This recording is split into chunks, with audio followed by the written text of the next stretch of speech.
Rob, there is no secret that I love your book. I love everything about it. I love the purpose, the design, the process you went through, and I love the fact that it achieved what you set out for it to achieve. I can tell that you wanted to introduce us to the Webb's Dam and to the natural beauty in the area, and that's what the book did. But I think it's interesting because what you also proved is that you don't have to be a celebrity photographer to publish a book. I thought we could step through and have a look through your book so I can point out what I feel is successful about it. So let's start with the cover here. Sounds great. That image right there is incredible. It's high impact. You've filled the page. It grabs your attention immediately. And I can also tell what this book is going to be about. With that image and the fact that you've included a title, The Wild, I know that I'm likely going to be looking at wildlife photography and nature photography, and that sets the tone for the whole book. I like to think of the cover and the first page of a book as the opening credits, or like the opening credits of a movie, and you've set the tone very well here. That's why I chose to put a picture on the front cover, so that it actually announced itself rather than a plain cover with just text. I felt this type of photography required an impact, so people would know from the start, oh, this is what I'm going to be looking at. I think it did the job, but tell me, how difficult was it to choose which photo would be on the front cover? Quite difficult. I mean, when you, as a photographer, you have your hero images, and there were a few hero images, but that one in itself really spoke to the Webb's Dam area because that's one of the main birds that is located. So when you walk down to the dam, you're likely to see one of those straight away. So it kind of brought the viewer straight away to one of the indigenous wildlife animals that were there.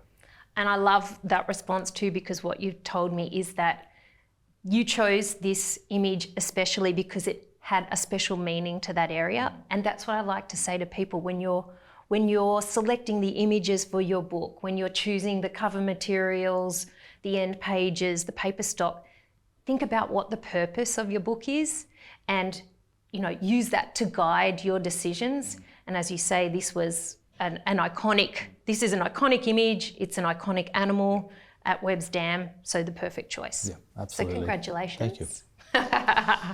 I love the fact that you chose black end pages because they blend in beautifully with the black on the cover.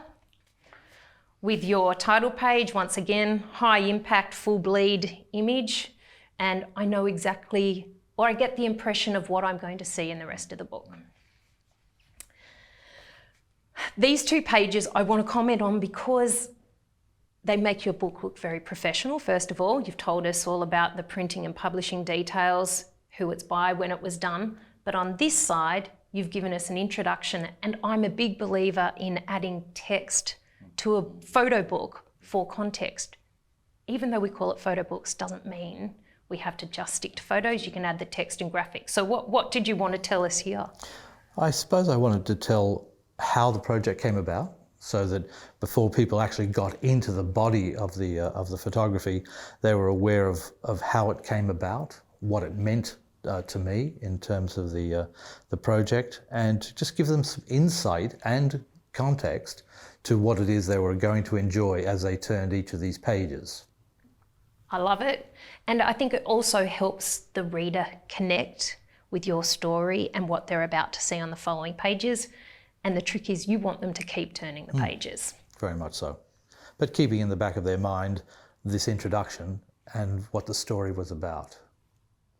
Makes sense to me too that you chose to give us like an overarching or images that present the area that we're going to be in. Immediately we know where we are because you've given us some kind of sense of the location. We're at Webb's Dam.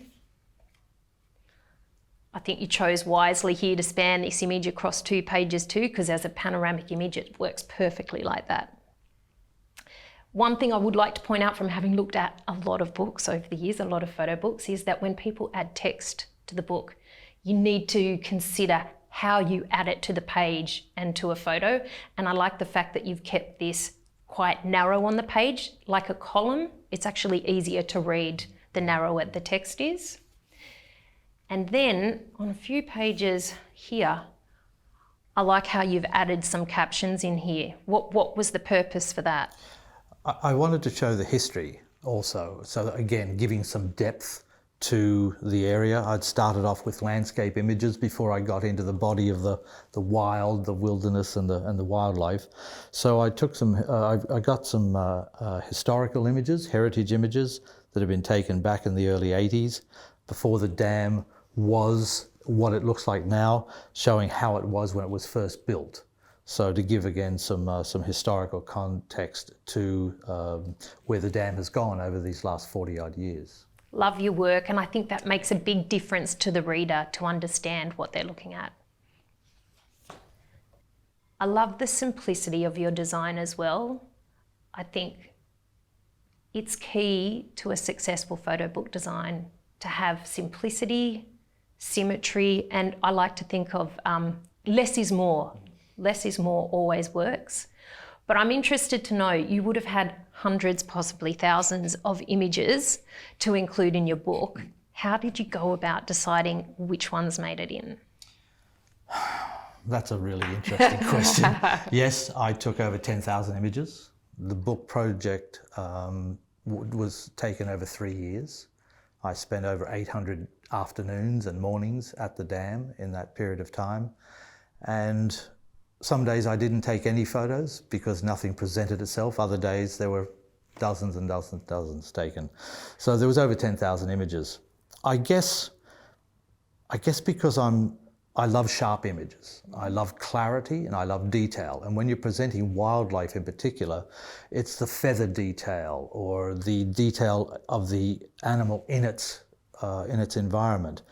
And I think that's the key to really clever photography, particularly when you're photographing very, very small insects, butterflies or dragonflies. You want to be able to show the carapace and the thorax and the abdomen and show all of that detail, because anybody can look at a dragonfly from 10 or 15 feet and see no detail. The object of a wildlife photographer is to bring that detail to you and have it on the page. So that was one of the main criterias of how images were selected. They had to be absolutely tack sharp, and they had to then tell the story so someone looking at it could see a meadow argus butterfly and see all of its circles and its concentric circles and its color and its detail and the kangaroo grass and the grass seeds around it. That was how I chose those images. Wow, well that would have narrowed it down quite a bit, but then you would have kind of got to a point where, you know, you had some that you really wanted to include, but you had to limit the number of images you could put in your book. Was there another step? Did you get anybody involved? How did things make the final cut? Well, two things really. One was financial, how many pages I could afford to have in the book. And the second part of that question is, did I have some help in selecting them? Yes, a very well-known, highly recognized international magazine image editor helped me, Rachel Nepfer, and she helped me to curate the images, which was absolutely vital, because she helped me to understand how images can work on a page or work on opposite pages, so that one image can give another image strength, context and support, so that it wasn't something that made you feel jarring. You actually felt that it just flowed. And that was a vital part to the curation of the images of my book. That's definitely an art in and of itself. Is there any example you want to particularly show us in the book of where you chose two images because they worked perfectly together? Because that's the other thing. After you've chosen your images, now you have to figure out what sequence to put them in. And you know, you've got insects, you've got reptiles, you've got birds. But was that what drove the sequencing, or was it the location? Was it the time you shot it? How did you figure out how you would place one image after another? Very good question, that. I think really it came down to probably 5 factors: color, structure, numbers, lines, those kind of details, so that the images, orange went with orange, or 3 went with 3, or a texture went with another texture. So it had nothing to do with time or place or any other thing. The images had to support each other in one of those textual factors. Rob, I'll say it again, I love the way you think, and I think these are really important tips to help people figure out how to transform a folder of photos into a beautifully laid out book. And I think you did a great job. But it's not just about what's on the pages. It's also about what materials, what size you choose, what finishes you choose. What made you go with this size and this cover material? I love gloss. I'm just a glossy person. And I guess this image here, to me, and I had it printed in it, and you know your Office Works, Harvey Norman type thing, to lay them all out, or lay all these images out and move them around and see what can actually work together, as I spoke of before. And they were printed in gloss. And this particular image of the Pacific black duck in gloss just spoke to me, and I felt that the book needed to be a gloss cover. So that's why I chose gloss. The reason I chose A4 was it wasn't too large for my first book. It was easy to hold. I chose landscape because the majority of the animals that I deal with are either long, and so they don't suit portrait. I get a better feel of in-flight animals. So like these dragonflies, they wouldn't work if I cut them to portrait. I need them long. Same with many of the animals. Or with this. This could have been a portrait image, but by having it as a landscape image, I get room for the actual bird to fly into the picture. So it gives some opportunity for you to feel the motion in that image. Similarly, this could have been a portrait, but I would have cut off the bottom of the abdomen and part of the wing structure.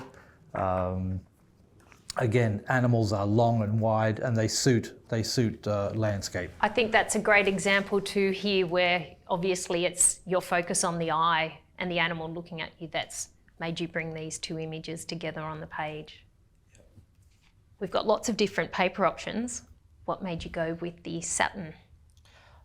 Well, again, when I printed them out, a lot of the images I felt were too shiny, and I didn't want to overdo that gloss. So I felt the cover should be gloss, but the book should be more representative of what each of these wildlife look like in the wild. They don't look gloss when they're on a leaf, or when they're on a tree, or when they're flying in the midair. They look more natural, and so I felt that the satin finish was more apt to use in this instance. The weight of the paper, the 170 GSM, I didn't want the book to be too heavy and too big. It was also a financial consideration. Very wise. I had hoped that at some point of time this book might be picked up by a publisher or be able to be sold in stores. And so again, I didn't want it to be so expensive as a first timer that it would give a reason for people to turn me down without actually having a good chance to review the book. Rob, you're a very wise man. I like all the rationale that's gone behind that. And I'd like to congratulate you again on creating a beautiful book that is also very meaningful and does justice to the story that you want to tell. I'm interested to know though, did you always set out to create this book as a book that you would self-publish?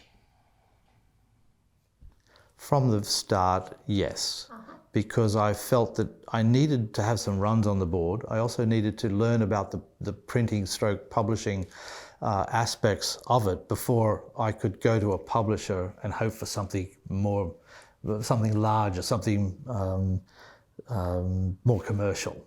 So I guess I needed to learn the language, go through some of the failures, and just learn the process. So that's why I did it as a smaller run, so that I could get a book that really looked the part, so that when I took it to somebody who was in a position of commercial power and opportunity, they would have less things to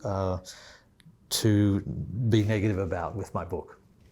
So how many did you decide to print? Because that impacts on your price and the budget. You need to know who your audience is. I printed 100 copies to start with. It was launched and in conjunction with an exhibition that I held. So it was kind of timely. The exhibition featured 30 of large prints from the book, and then the book was launched at the same time. So really the book was available for those who attended the exhibition and were interested, and but the majority of the books were sold in and around the homes who border this Webb's Dam. And how did they find out about your book? I did a letterbox drop. I walked the streets and I did a letterbox drop to over 1,000 homes, and we sold out the books. I think that's amazing, but I think it is the thought and the planning that you put into it that made it so successful. It was really encouraging as a first attempt. Well, I'd like to see how it goes with your publisher. I should be so lucky. So Rob, I'm also keen to know how you found out about Momento and what you felt about using the software and the design process. Yeah, I at the Australian Centre for Photography, again, during the book and editing courses, we spoke about Momento, and we were shown copies of the work that you've published and printed. And it was what enticed me towards Momento was when I heard that it was a 6-colour print, and being very much inclined to strong, bright colours, that really took my fancy. And so I investigated and downloaded the free software and started using it. Very simple. It was just so easy to start dragging and dropping images and populating the pages. Good to hear. I got into a little bit of difficulty, but look, your customer service assistants are just fantastic, and so to make a phone call and to be pointed in the right direction was just too easy. Good to hear. And it's nice to hear you talk about the 6-colour printing, because that is something that we take great pride in. A lot of people who run digital printers and indigos, which is what we use and which is the international benchmark for photo books, print-on-demand photo books. Most people run them, or most companies run them in 4 colours. We choose 6 colours because we know that photographers want a wider colour gamut. So we take that very seriously. And as you would have seen downstairs, we put a lot of effort into checking the pages after they're printed to ensure that there's no print errors or colour casts and things like that. So we take colour very seriously. So Libby, once the design and the images have all been selected, what happens with the process after that? So after you've finished designing your book, there are a few more steps you need to go through before you can order it with us. You need to export the file, and what happens is you'll get 2 files, a proof that you can check, and then another one that you can upload to our website to order. You head to the website, that's where you get to choose your size, your paper, your cover material. After you're happy and you hit the button, it goes straight to the press. Once it's there, we can assume that our print operator, Jonathan, has prepared the printer, it's calibrated, we've checked all the colours, goes straight into print. After we have the printed pages, we take those into the quality assurance team, who'll flick through every page and check that everything's looking okay. Then they'll send that into the bindery, where they will, most importantly, they're going to stitch the pages, and that's what differentiates us from a lot of other photo book printers. Stitching of the pages rather than gluing pages will make sure the book lasts longer. Then we send them through to get the cover boards applied, and for the cover to be added to the boards before it goes into the casing in stage, which is where they make sure the book block is attached to the cover, and then we put it in the press and we're done. It's been really interesting to see the manufacturing process. What is it that makes Momento different? It's the care and attention we give to colour accuracy and to checking the pages after they're printed and the book after it's bound, and also the quality of the service that we offer. If you have any questions, as you did, you can call up or email us, and we're happy to talk and answer your emails. But I think the big difference is that we're 100% Australian, owned and made right here in Sydney.